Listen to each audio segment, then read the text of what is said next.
ஹன்சிகா மோட்வானி ஒரு இந்திய நடிகையும் முன்னாள் குழந்தை நடிகையும் ஆவார். முதன்மையாக தமிழ், தெலுங்கு திரைப்படங்களில் தோன்றும் இவர் சில இந்தி, கன்னட திரைப்படங்களிலும் நடித்துள்ளார்.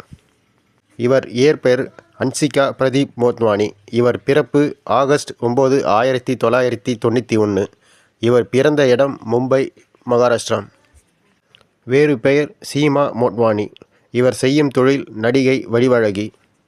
இவர் இந்தியாவில் மங்களூரில் பிறந்தார். இவரது தந்தை பிரதீப் மோட்வானி தொழிலதிபரும், தாயார் மோனா மோட்வானி தோல் நோய் நிபுணரும் ஆவார். ஹன்சிகாவின் தாய்மொழி சிந்தியாக இருந்த போதும் தெலுங்கு, மராத்தி, பெங்காலி, ஆங்கிலம், இந்தி, துளு, தமிழ் ஆகிய மொழிகளை சரளமாக பேசுவார். மும்பையில் போடார் பன்னாட்டு பள்ளியில் கல்வி பயின்றார். இவர் ஷக்கலக்க பூமும் என்றழைக்கப்பட்ட தொடரின் மூலம் ஹன்சிகா அவரது தொலைக்காட்சி பயணத்தை தொடங்கினார். இது சஞ்சு என்ற பையனை பற்றியும் அவனது மந்திர பென்சிலை பற்றியதுமான கதையாகும்.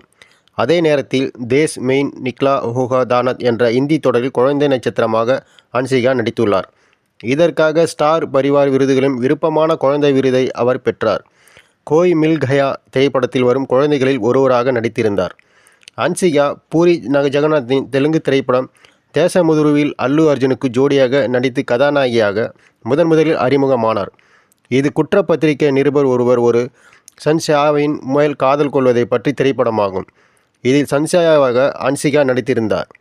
பாலிவுட்டில் ஒரு முக்கிய நடிகையாக ஆப்கா சாரு, ரியல் லவ் ஸ்டோரி அஹில் இமேஷ் ரெஷிமாவின் ஹன்சிகா இவரது முதல் தொடக்கத்தை தந்தார். இதில் இமேஷ் ரெஷியாவின் காதலி ரியாவாக பாத்திரம் ஏற்றிருந்தார்.